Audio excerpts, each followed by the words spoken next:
Hello and welcome to Tiger Vision. We are Duval live in the building, and we got a full deck. Got the brain trust.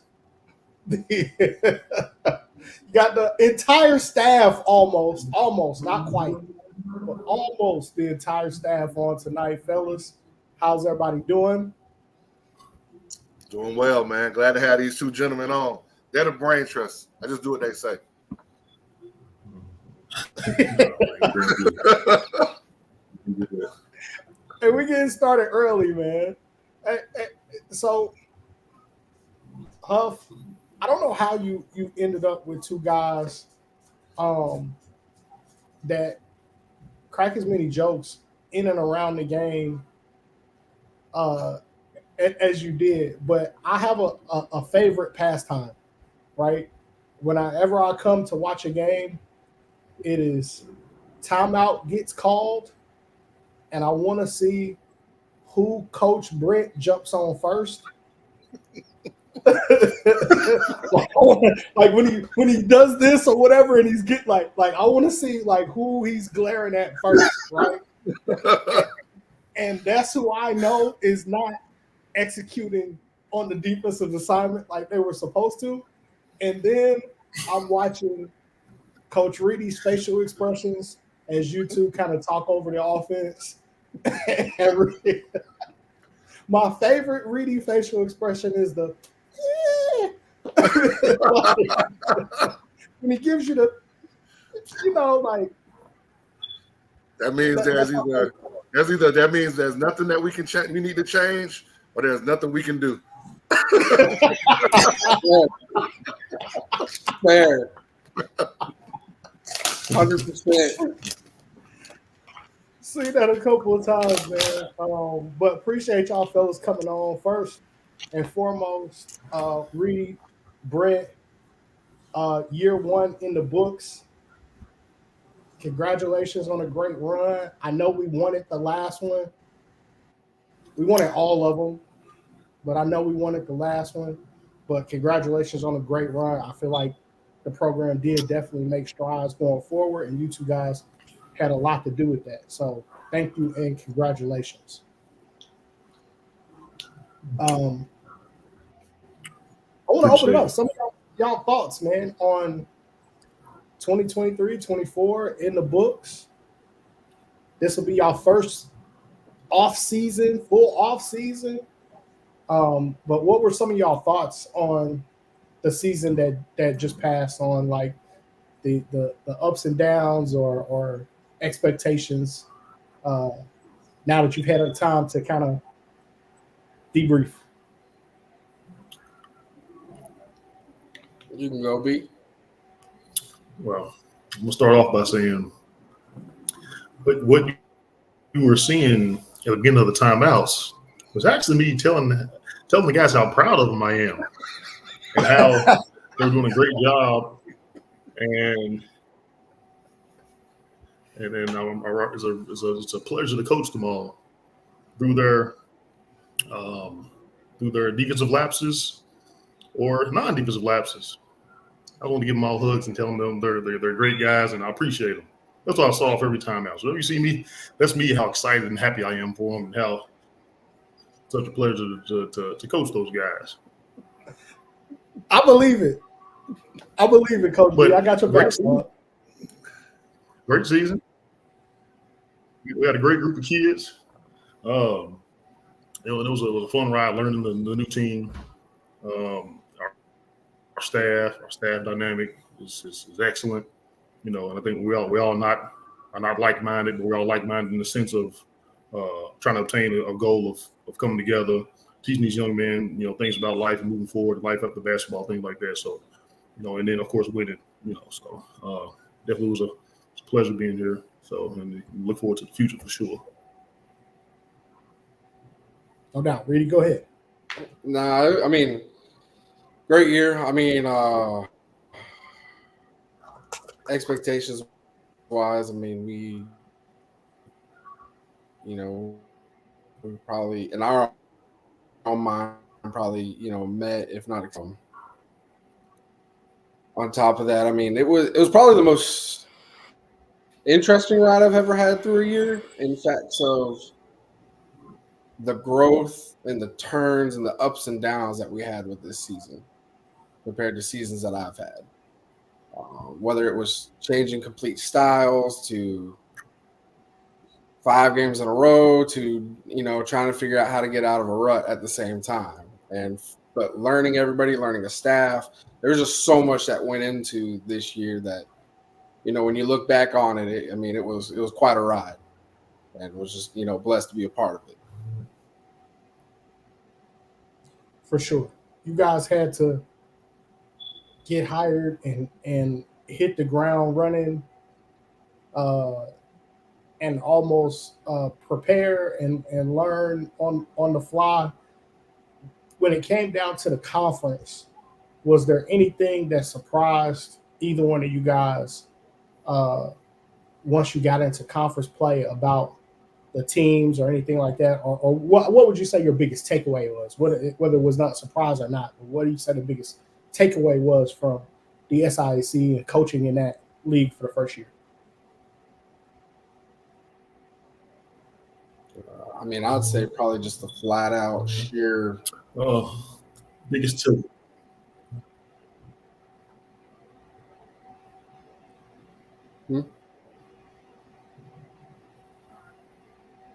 We didn't catch you, B. I think we on a little bit of a delay. Yeah. So Reed, go ahead and go for it, Reedy. For me, it was just a sheer. Reedy, go ahead. Oh, for me, it was a sheer physicality of all levels from it. Obviously, I've kind of known about the SIAC being around in the Southeast and D2, but to actually be in it and see it night in, night out, where anybody can beat anybody, and just the sheer physicality of it.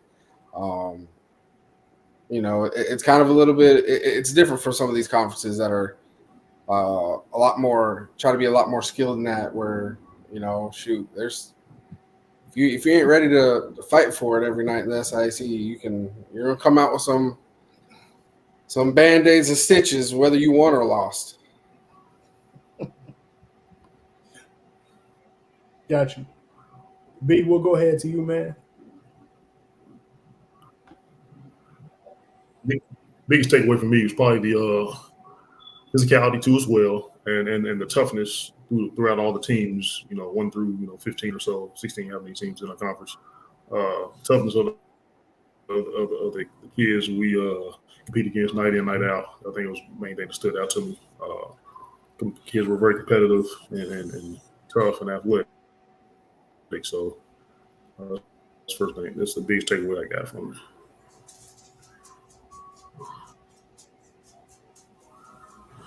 Huff, you talk about that road trip, the Tennessee trip. A lot of times, as tough as it is for everybody, but you felt like it did a lot for you. We know it did a lot for the kids on that road trip, but we never talk about you guys building chemistry as a staff. Like, you guys have known each other, but your first time working together. So, like, how do you feel like those trips, or maybe it was a different trip or something else that you feel like brought you guys together even as a staff and helped you guys build chemistry as a staff? It's daytime to shine, so I'm like. Well, we'll go to B first. B, you go ahead, man. That was a question for the FOF, though. That was a question for the FOF. I'm the closer. Remember, Reedy. So I'm gonna close it up.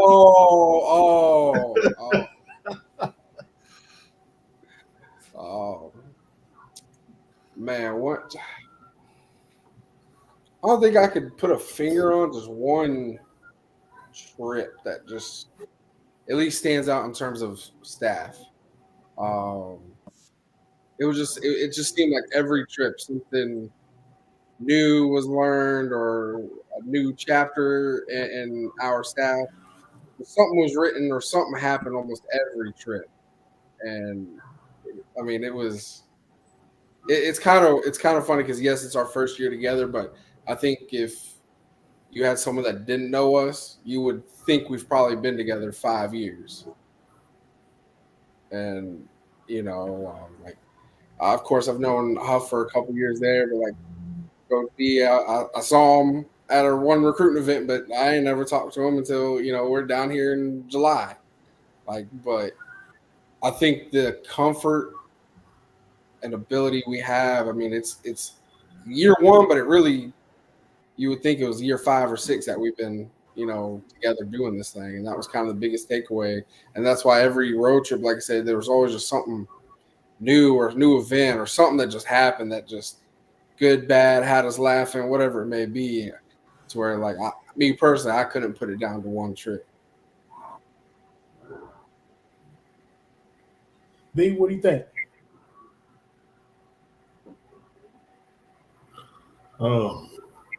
Tennessee trip was significant because we they had two tough games against Wayne and Lemoyne, and we got tested as a staff because we had to do a couple things where we kind of challenged each other to a degree, but it still was for the better. We all came together and still came out victorious. Like them 2 wins was huge for us on the road. Long trips. We had a couple struggles early in the first semester, if you will, of the season. But the Tennessee trip definitely turned our season around, and I think we was able to come together close as a staff too as well. So definitely helped the guys too. As long as we're on, we're coming together. We're in chemistry. They're doing the same thing. So that's what I got from it. So, guys, I gotta ask from a recruiting standpoint. There is a lot of times you see with a staff, they have a set idea for how they need to recruit before they land to a place, and then you can see a turn, right, or changes or updates after year one. Has year one in the SIAC changed your guys' minds at all on how you evaluate players or how you evaluate if a player can fit on the team or play in the league? Has it changed your mind at all?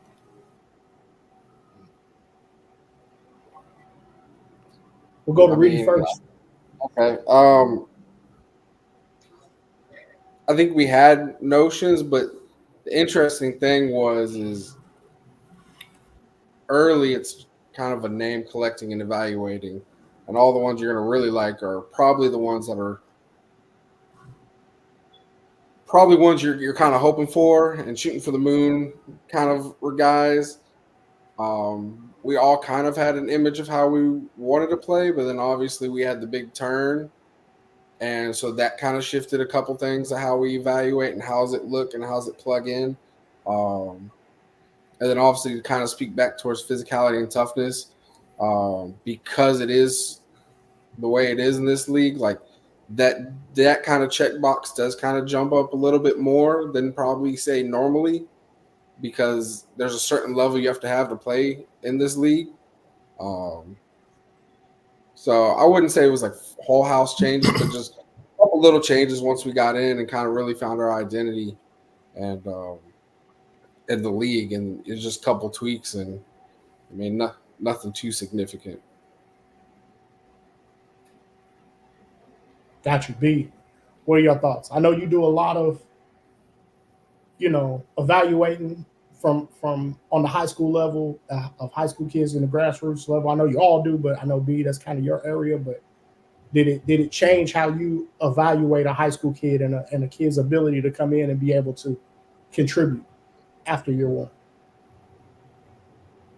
Yeah, absolutely. Because the high school kids, this is the fine line of like, if he's good enough to play for us now, then he's too good for us. You know what I'm saying? Versus, then if he's not good enough, how long do we have to wait till he gets the physicality, gets the mental game? You know what I'm saying? Because our conference is a lot of older guys, stronger guys. So it's like, I say some of my coaches in recruiting meetings like, man, he's not good enough now, but he's going to be too good in 8 months. You know what I'm saying? What I mean by that is this kid is really good high school, but he's not quite good enough to ready to play in our conference right now. He may go JUCO and end up going Division I. You know what I'm saying? After a year or two of getting stronger, you know what I'm saying, learning the game and getting the physicality down, you know what I'm saying? So it's like it's a fine line, and it's definitely tough, you know what I'm saying? It's like, it's always we want the guys that's really good, but doesn't get to a point to where they're too good and they end up going, end up going higher than us. So, we just got to be very unique, and we got to find those hidden gems and really, really do a good job evaluating. And only the future's gonna tell what that's gonna look like. So, Gotcha. If I'm honest, I think it probably did change for one position for me, just position wise. Um, you better have some guys down that's physical enough to rebound the basketball, right? So no matter how skilled you may want this position to be, if he can't rebound and be physical and defend at that position, it's gonna hurt you. So that probably changed my mindset at that one position, if I'm being totally transparent. Love it. Gotta have the size down low, man. It's a lot of physicality. Why do you think that is, Coach? In regards to, because I know we talked about the league as you got the job, and I've always felt that the SIAC is even more physical than the Peach Belt, which is a super respected league, but just from a physicality standpoint. And I've always felt like how officials officiate the game to me is different based on the league that you're officiating in. And that is part of why the league is so physical. Why do you guys think that is? That I'm not sure. I never looked into where that toughness and that physicality comes from, but I did notice that a lot of the stuff on the perimeter that gets called in a lot of other leagues is a play on in the SIAC. I will say, because of the style of play of a lot of teams, the aggressiveness of teams, and the fact that most teams are older. Like, if you look at some other leagues, there are a lot more younger guys playing than you would see in the SIAC. So that older kid is able to withstand that physicality more than, say, a younger kid, even on a perimeter, right? Mm-hmm. And so that's probably the reason I would say that. And SIAC has always been that way. Like, they just have older kids in there. They get a lot of drop downs, a lot of juke goals. It's just always been that way, Whereas you look at, whether it's the SAC or you look at the Peach Belt, even take the other HBCU D2 conference, right? In the SIAC, there's more man to man. In the CIAA, you're playing more zone. So there's going to be a different type of style in both of those leagues, right? So I think that physicality is going to also change because of that. I would agree. Reedy, Brent, any thoughts on that?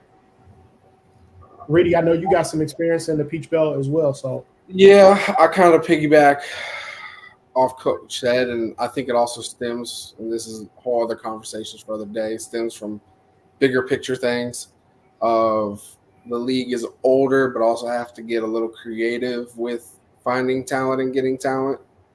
And I say that only because there was multiple guys this year. It was like, how does he still have eligibility? You're kind of doing things and looking at it, it's like, wow, he really does. So like, these dudes are just not just older, but just from a multitude of different reasons, able to have to go find talent and find ways to do it. Again, a lot of them also, a lot of times are either a junior or a senior in terms of this is your last chance and go, whether it's moving up, whether it's moving pro, whatever it may be there. And, it's an all-out war for that. And then at the same time, I think, and this is my experience from Peach Belt, and then also a little bit with JUCO, just how your refs view your league is a big reason of how they will call things. Because again, speaking from my experience, at my JUCO, I was in Alabama, not one of the more respected leagues. But those same refs will do Panhandle, Florida games. And literally watching how they officiate those games so differently. And I've even like asked one and basically just It's Florida, it's Panhandle. Like, this is a different level. But what makes, just because it may be a quote unquote different level, why do you, like, a foul's a foul, a three's a three? Like, the rules are still the same. So why Right. does it quote unquote be a different level? How you officiate, the judgment calls of the game. Mhm. And those are the two biggest things that, I can kind of speak for and see through my own eyes of, whether it's being in the Peach Belt or my last stop and watching, again, refs in the same leagues. Literally one gave me that answer. So, that kind of gives you an answer right there. Really, I think I like what you said there, because I think people listening on the outside may take that answer a certain way. But if you watch the leagues play, you are seeing the same officials. And like I saw officials officiate your league, that officiated in the Peach Belt, that also officiated GCAC.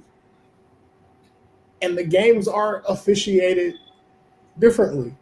This, like you said, the style of the game is different, and they officiated different. In a GCAC game, I saw officials almost like stop the game and say, "Okay, now we'll let y'all play, but or we'll blow everything. It's gonna be up to how y'all like." You know what I mean? Mm-hmm. And they do respect some of these older players, right, to kind of settle it on the floor, so to speak, right, without their involvement outside of calling the obvious big things, right? In the GCAC tournament, it was like you could really be physical and go. It reminded me of like the basketball we saw growing up in the '90s, right? From the physicality standpoint in the GCAC, right? I mean, Talladega and doggone Rust was Bulls Knicks, right? In like '97, Yeah. the way that game was officiated and the way the game was played. So, It was also interesting because Huff and B could attest, like, again, being, like you just said, being in the Peach Belt, and you watch Peach Belt and SIAC, you saw a lot of the same faces. So obviously I did all my time at Columbus State and over there, a lot of these refs still remembered me. And I'm sitting there like either talking before the game, after game, and then just watching them how they're like, reffing and got questions. I'm like, man, like, it's just like this is not what we got or what I saw if it was Columbus State, Georgia Southwestern, Columbus State, Flagler, Columbus State, Augusta, Clayton. Like, it was just different. how much does And that factor in? I'll even go to a step further. It's even different with how some of them was even different with how they can even communicate with coaches on the sidelines. How much does that adjust? Do you guys have to adjust to that from a strategic standpoint? Coming from other places, you guys have all coached in other leagues and other places. How much of an adjustment is that to get used to the style of play in this league and how things are going to go? For me, it wasn't too much because, again, coming from a not as respected JUCO league, we were never getting benefit of calls anywhere we went. I was at a school that,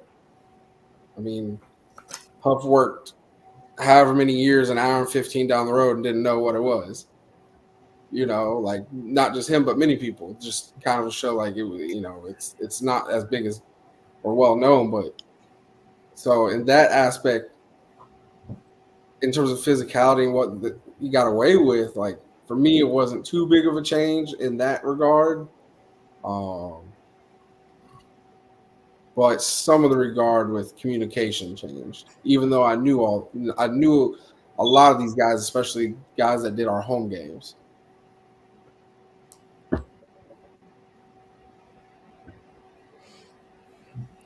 I'll go to you, Brett Huff. Um, I'll say this: me coming down and coaching this league and really being entrenched in the game and the SIAC and down south. I think it's really contrasting styles from what I grew up playing, coached in IU Southeast, the River States Conference, to now being in SIAC. It's a big difference. It's more physical, more athletic, let you play through more contact down south. And I'm not even just talking about the college game, the high school game as well. So like very rarely in SIAC we run into a stretch four. We virtually ran into almost no stretch fives. Where I played college and where I coached at, and in coaching high school, I mean, there was stretch fours and stretch fives religiously, where your bigs had to guard all over the floor. Where now it's more of, the bigs are more physical, more brute, big, old school throwback, athletic, strong, what I'm saying, crash the glass type bigs, you know what I'm saying? So it's just kind of the biggest thing with me. And I feel like just, it's a cultural thing down here versus, for me coming from the Midwest, where it's more Indiana, Illinois, Kentucky, Ohio, Pennsylvania, the game's just different, so, but it was definitely a different difference just in the basketball culture here, you know what I'm saying? So I just, it was definitely eye opening and definitely, learning. So something like that. Yeah. For me, man, it just reiterated, something that I kind of knew, but when you're in it, it really makes it stand out. And I want people to really hear this. Like, a guy that can dominate in our league may not dominate in another league and vice versa. And when I say that only because each league is different. It has its nuances of why teams and players are really good in that league. And because of the physicality of our league, it could hurt some players who are really good players. They just don't fit, right? Because of that, the physicality of it. And I think that's just something that people have to look at when they're talking about, well, this kid may have an offer from this school that's not in our league per se. Or a kid has an offer from a team in our league but doesn't have it in another league. It's all about fit and what works in that league, right? I mean, if you go to the Peach Belt, and then you got to realize there are different ways that different teams go about it in every league. Like, everybody has a different way they want to do it. And I know Reedy can attest to this. Like, Columbus State has always been get older, stay older, right? But you look at what North Georgia has been able to do in the Peach Belt. They went and got some kids that were freshmen, and they grew with them. And they got better, and look at what happened the last 2 years. So it's just a matter of fit, man. And does whatever you do as a staff, as your program, how is it going to relate to that league, and can it be successful in winning that league? So I think but you got to understand how that league is played. So can that also go into all that? Coach, that's one thing that I wanted to ask you from a style standpoint. I've seen you coach many different kind of styles of play. How do you try to balance that between maybe winning games, trying to give the league a different flavor than what people are used to, versus being able to play the style of basketball that the league plays? How do you balance that, Coach? Got to be able to adapt, man. I mean, we had to adapt mid-season or first quarter of the season to what's going to help us win, right? We've had to adapt in how we recruit, and sometimes adaptation may only be a tweak, but that tweak can change everything, right? That tweak can be, whether you think at this position you can go get a young guy, whether you can, or you just say you got to stay older, and I'll just say this: these two guys challenge me all the time, and I so respect that, probably more than they even realize, right? But they both said one day as we having a recruiting meeting, well, dang, if we do that, we're gonna be old all the way around, and just gonna stay old, and we ain't gonna never have no young dudes that's in the program. Like, at some point, you gotta, and that's just the kind of mindset you gotta have of how you're gonna be different, why you want to be different, and how it's gonna work. And I just think that's really big of what you gotta have. And I think the way we played was something different that the league hadn't seen in a minute. But we also got to get better because once you play a team the second time, they know what's coming now. So they're probably going to be better at preparing in practice. We may not get the same amount of turnovers we got the first time we played them. All right, so now can we be better defensively in the half court to get those rebounds, to get stops, so that's one of the reasons we got to get better at what we do as a staff, as players, and in recruiting. Well, guys, you guys are going to be adding to the wealth of talent that you guys have on staff currently. We're going to be welcoming a new grad assistant into Errol Waters and into the program. Huff, I'll let you give your guy a proper introduction. Man, we're excited to be able to add a graduate assistant in our program. Larry August, who has been with us for about 2 weeks now and has already brought greatness to us already. So he's an excellent addition to our staff. He has been on the collegiate level before. He has been around Jacksonville. So that knowledge that he brings about the area, the things that he can do that can help us be more successful in what we're trying to do, we're just excited, and he's fit right in, and we're just glad to have him. And I don't know what Coach Britt and Coach Reedy want to say about him, but when you've got these two gentlemen on that we have on tonight, you talk about Chuck and what he brings to the table, and then you add Larry. I just think you got a great staff, people that can challenge me. They're not yes men, and they bring so much to the table for myself and for these young men that we coach.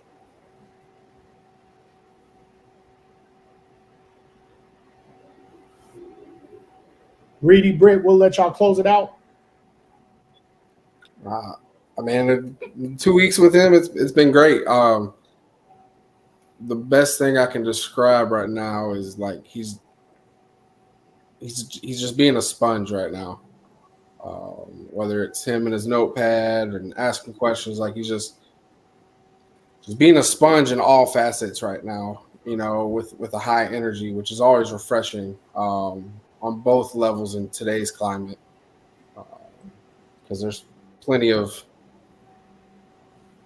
coaches I know that struggle trying to find people like that. So.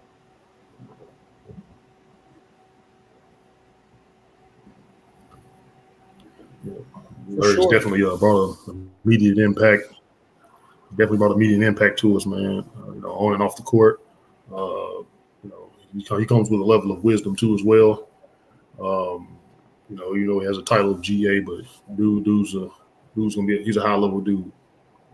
What he does, so definitely appreciative of him, and he's definitely soaking up everything, just seeing how we operate, and he's messing well with us. So definitely appreciate him. Got you. Can't wait to get a chance to meet you, Larry. You'll get used to seeing me around every now and then. I make my way down 75 every now and then. Don't make it sound like it's. What'd you say, Reedy? Don't make it sound like you do it a lot. every now and again, man. Slide down 75 every now and again, brother. Whenever y'all have me in Florida, it's not that often they let me cross state lines, and you know what I mean. I get down when I can.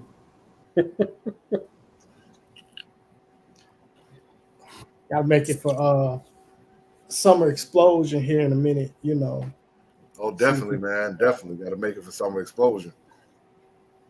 So, but that's not the only news, man. It is scheduled release season. Y'all got like spring game time going on. It's full blown football time. Y'all had y'all time being the star of the show after football season was over, you didn't have to share the stage.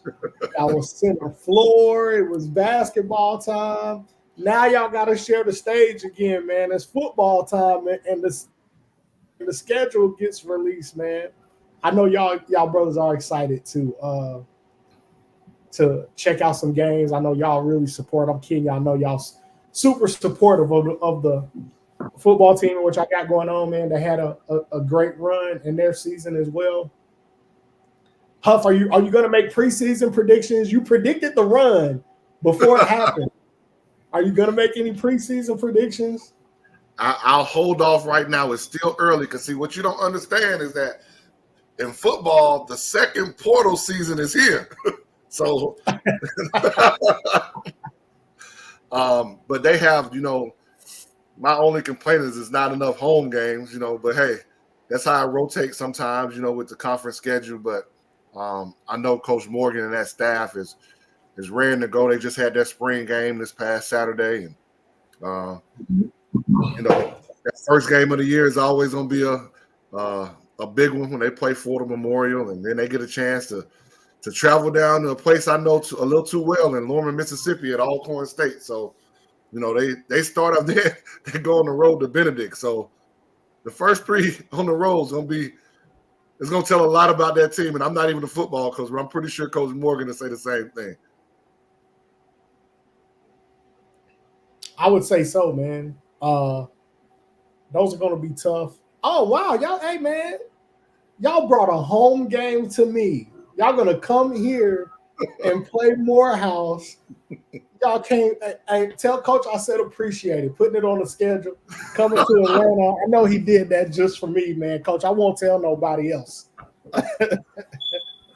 Oh, man. But, yeah, I think they're primed to make another run, man. And as we're talking about our other sports, man, right now as we're talking, our men's volleyball is in the semifinals of the SIAC Volleyball Championship, which is taking place right here in Jacksonville at our arena at the AJC. So we're pulling for them.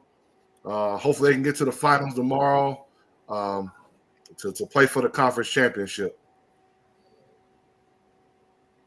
For sure. And then, we still got softball, ranked in the top 10 of the HBCU rankings. We've got baseball, who has already over 20 wins already on the season. And, we've got a couple of multi-sport athletes on our team. Yeah. Sammy Vassett just set the school record in the 400, so. Get out of here.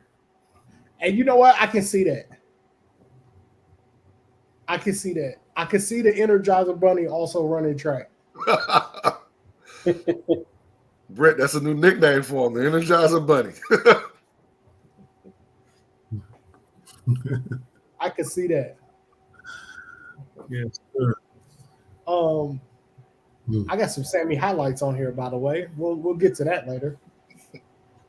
He made his way onto the mix. Hey, Rita, you turning on the mood lighting, man? You went green. You watching green lantern? What happened? Everything went green. TV screensaver. TV screensaver. I wasn't gonna say nothing, but please, my guy. Do you? Yeah, it's all good. Yeah. Hey, it's all good. Well, you talked about putting together this staff. This is why, man. Like if we can't enjoy one another, have fun, man. Like, what are we doing it for? I don't want to come to work and be like, man, I got to see this dude. Like, that ain't what I want to do. Oh no, there's times we all think that now. I do not want to go to this office and hear what so and so or person X got to say. Whether it's Atlanta sports, Kentucky sports, or Florida sports, or South Carolina sports, let's throw that in there. Hey, I mean, at least you know what I'm gonna say. I'm not gonna flip flop. Yeah, Yeah, everybody's everybody's not good enough in Atlanta. They're not. I'll ask you about the Hawks later. There's nothing about that. They're done. Right. Chop it up. Blow the team up, huh? Blow it up. Yeah, we got some post game, spring game comments from Coach Morgan. We'll get to those here really quickly. Let's see what Coach has to say here. Y'all let me know if y'all got audio. Sometimes it goes well, sometimes that doesn't.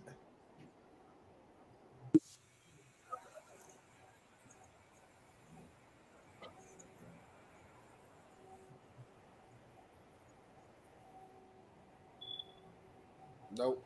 No. No audio, Dre. We can't hear you. Dre, do your job. No audio, We Dre. can't hear you. I thought Reedy gave me the thumbs up. The audio was good. Hold on, wait a minute.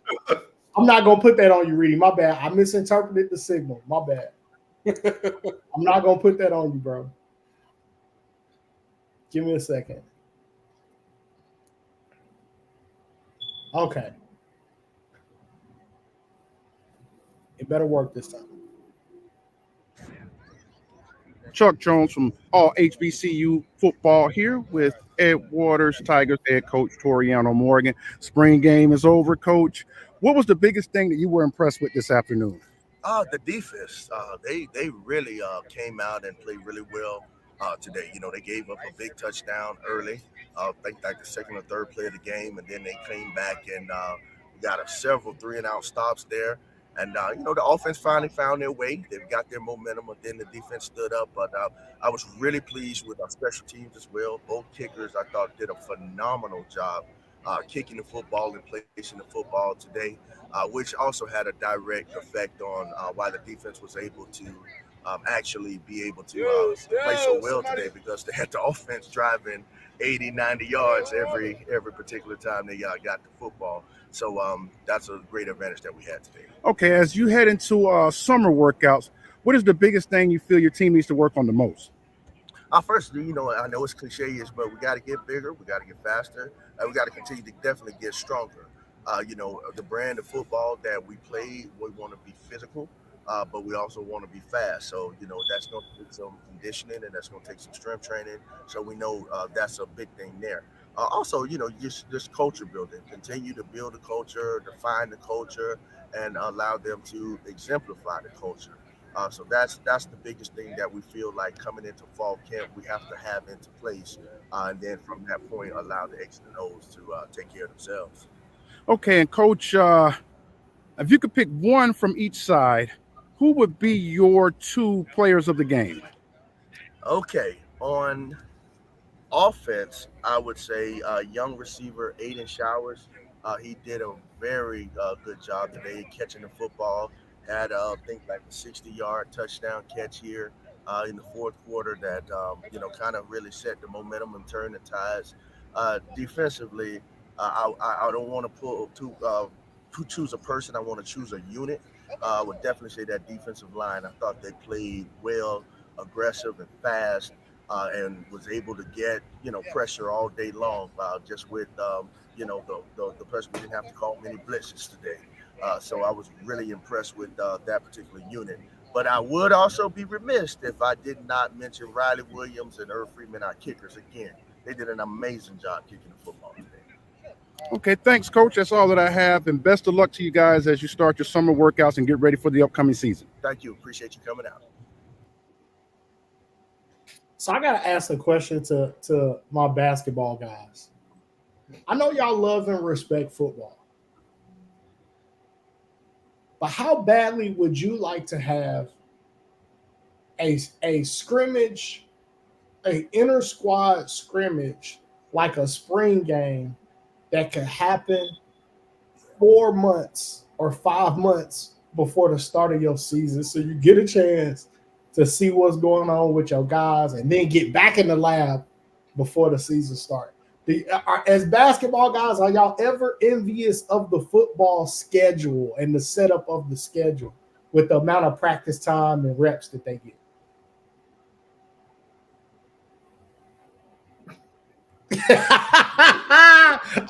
Finally stumped them.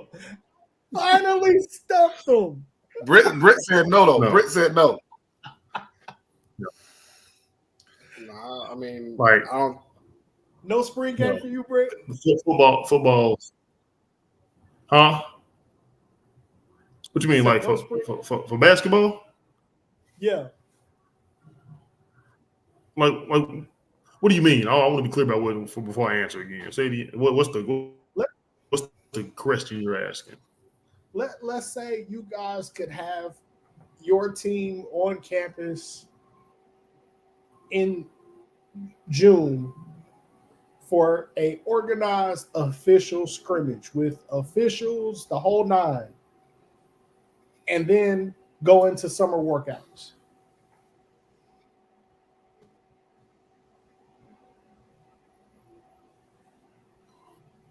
You went out for a second. Say it again. If you could have a official scrimmage that was like the spring game 4 months before the start of the season, would you want to do it? For basketball. For basketball. For basketball.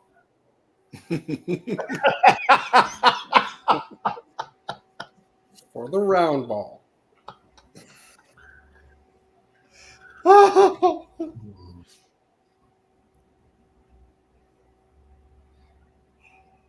I don't feel it either way.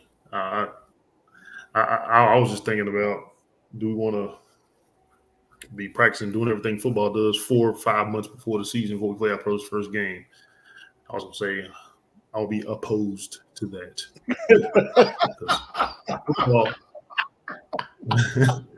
Football, hey, I played college football and training camp. Woo, something serious. All for you to go out there and get, depending if you're a starter, X amount of snaps. I'll play receiver, might have 70 snaps in the game. If you're in a passing team, they might throw the ball 30 times, 35 times. You might get 4 targets, 5 targets if you're a guy. And I done practiced and trained and did all this for all that time to get minimal, no. But made you a basketball player, didn't it? Y'all go ahead, man. I don't feel.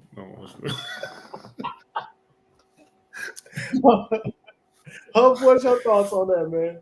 The only thing I want is football only goes over one semester.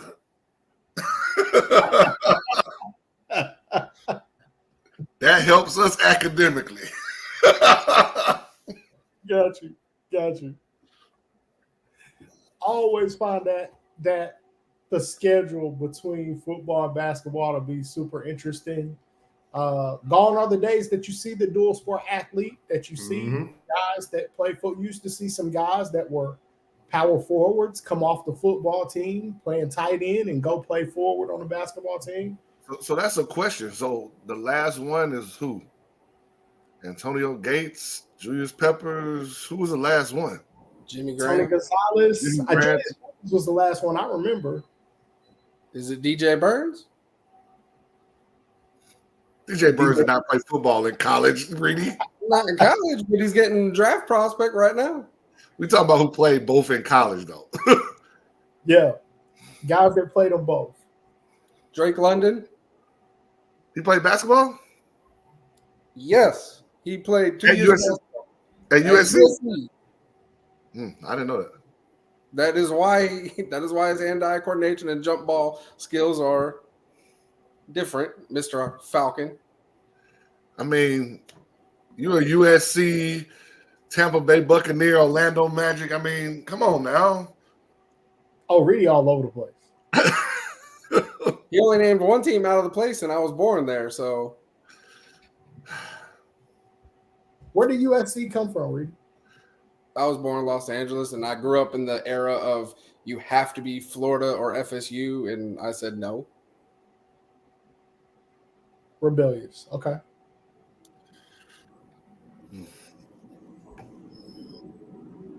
I ain't even gonna ask Britt because I know You try Britt to the figure all same way. Well, Britt's all over the place too now.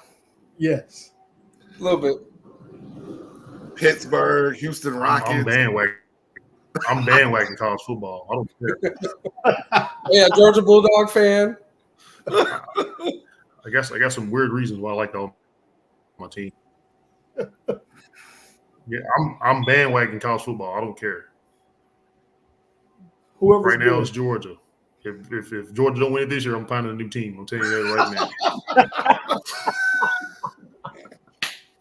And you gotta respect it.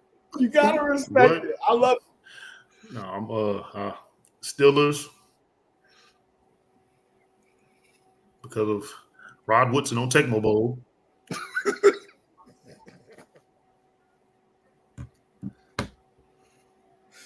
Hey, that's how I pick my team too. Because of Houston Rockets. The Elijah one. Elijah one. Houston Rockets. And I don't know why I thought I was going to be 6'11", 7 foot. I had no idea how tall he really was. And I just go outside and do all the stuff he did.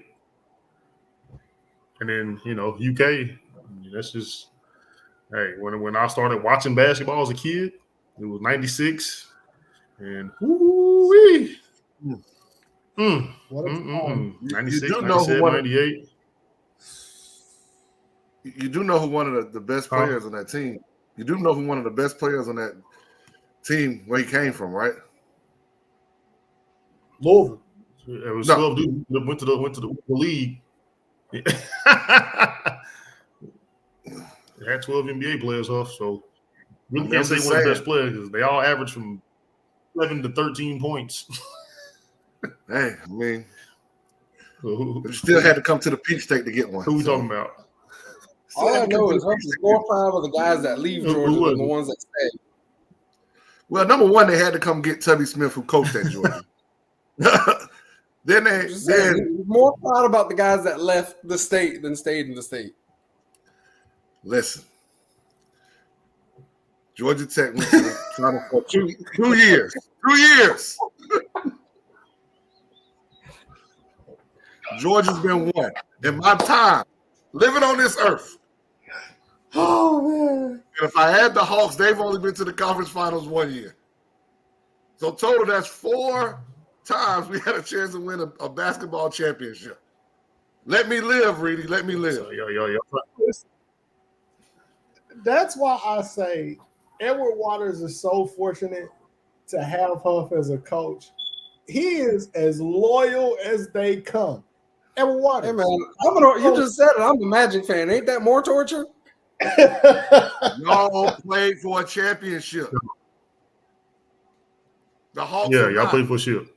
Huff's loyal. We are owned. Hawks loyal. They yeah. That's another level. Who's got a worse win-loss record? I don't care. For the franchise. We drafted Sheldon Williams. All right, keep going. Mario Hezonja?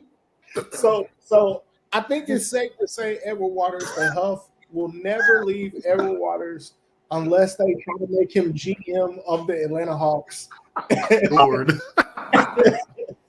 And if he has to try to change the fortune of Atlanta of the Hawks, then maybe. But outside of that, I think he's riding to the wheels fall off. So, man, that's tough. That's tough.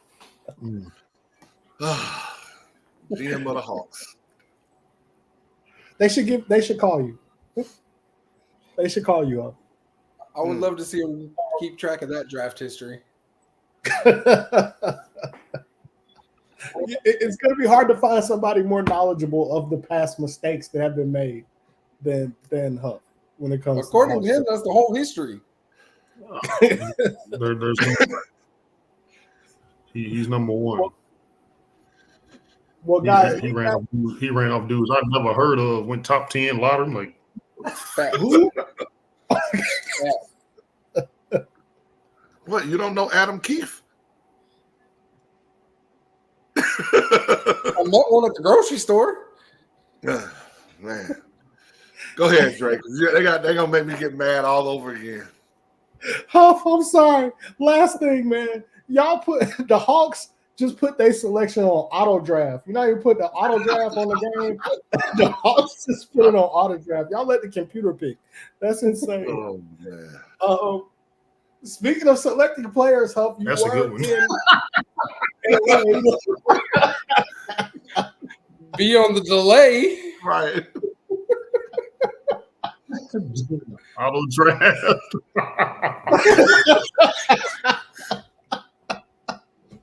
I'm gonna try to right the ship, man. I'm gonna try to right the ship.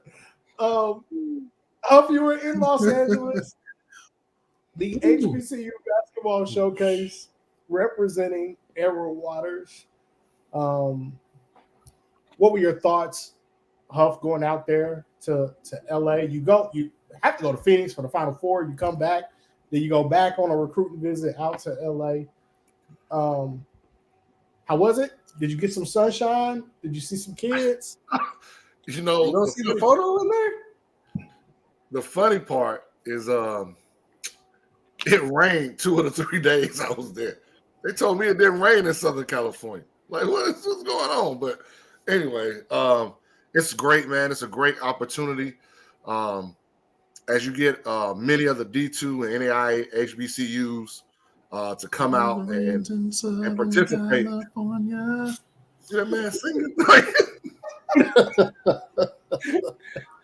Forget, B's on like a 3-minute delay right now. Right. But it's just a great time, man, and to be able to talk to those coaches, pick their brains, watch some great talent out there, because once you pass about Oklahoma, there's no HBCUs out west, right? So you got young men that really want an opportunity to play for HBCU, and you get to see some talent, at all levels, network and connect with other coaches and pick their brains. And it's all because of Dr. Teresa Price, who's over the Black College Expo. She does this every year, and she does it in multiple sports. It's not just basketball. Excuse me. She does it in football. They're going to start a baseball one. They have a volleyball one already, and then they do 2 track events. So it's a great time.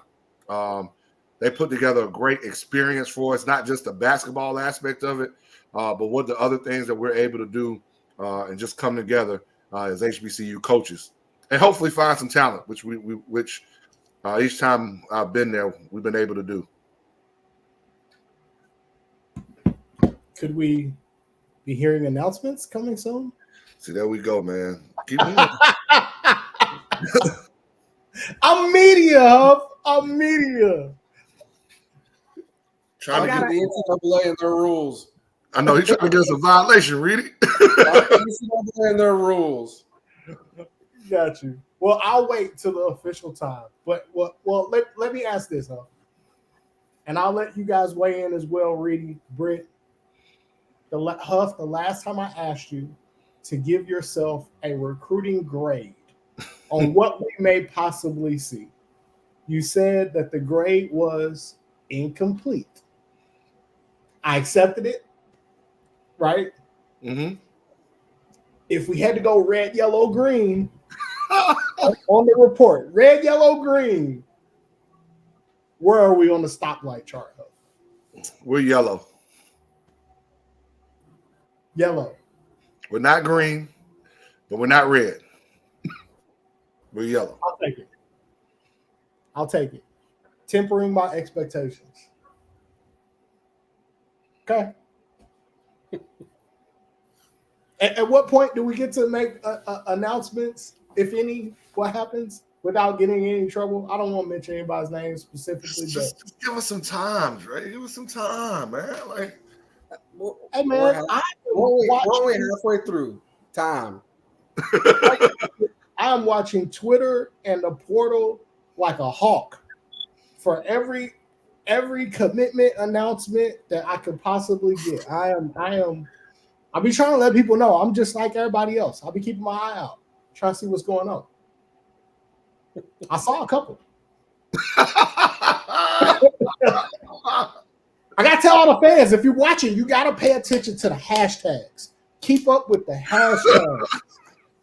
And you see stuff. If you watch the hashtags, I won't say anything else.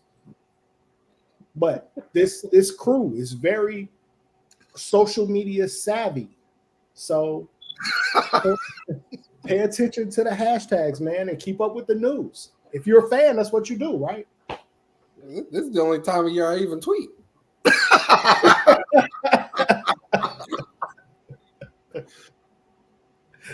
Yeah. So, Huff, did I miss any announcements? We got Summer Explosion coming up. Summer Explosion, June 14th and 15th. Again, we're adding so many great teams. You know, we just added Perennial Power Grovetown out of Georgia. You know, we've got local, you know, Jacksonville and Florida teams. So we're just excited, man, to bring that talent to Jacksonville and allow these teams to get better. You know, that's really what it's about, to get better with a shot clock in front of college coaches to prepare for their seasons in the summertime and to prepare for the live period that's coming up, whether it be in Florida or Georgia, the following 2 weekends. So we're really excited about that. But even before that 14th and 15th come, Coach B's baby happens that week with the Tiger Cub camp that we're going to have June 10th through the 13th. So I'll kind of let Coach B kind of talk a little bit about that. Give it 3 minutes. Now I'm going to count. 4, 3, 2. You must be froze now. Froze. Hold on, now you back. Hey, we got to get B some more bandwidth, B. We got to get you some more bandwidth over there, man. You need some better internet. I'm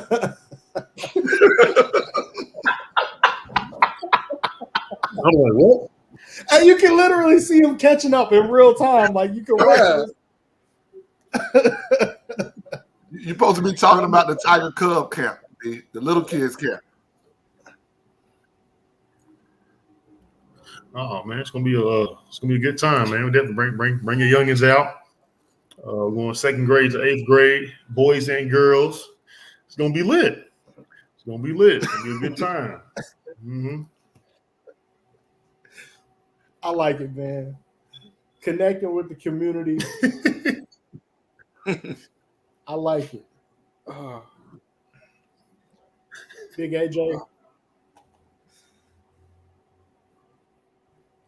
Huff, am I forgetting anything before we close, man? That's it, brother. Guys, we got some highlights for you, and we'll close the show with some highlights of the season. Kind of outline some of the things that we saw throughout the year. So I think it's pretty cool. I hope you guys enjoy it. Let's get the highlights up on the screen.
And with StreamYard deciding when we not gonna have audio and when we gonna have audio. And it's playing on my side. It's all right. We appreciate it, Dre. Like,